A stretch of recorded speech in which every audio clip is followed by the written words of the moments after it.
Tropical Storm Mindy is the 13th named storm. Made landfall near St. Vincent Island. The storm was moving along the coast south of Tallahassee. Tropical storm warnings were in place for the stretch of Florida.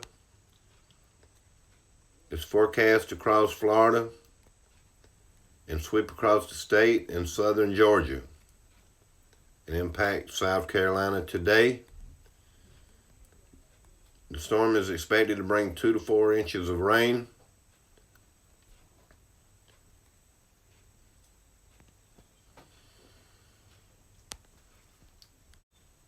With the chance of tornadoes today.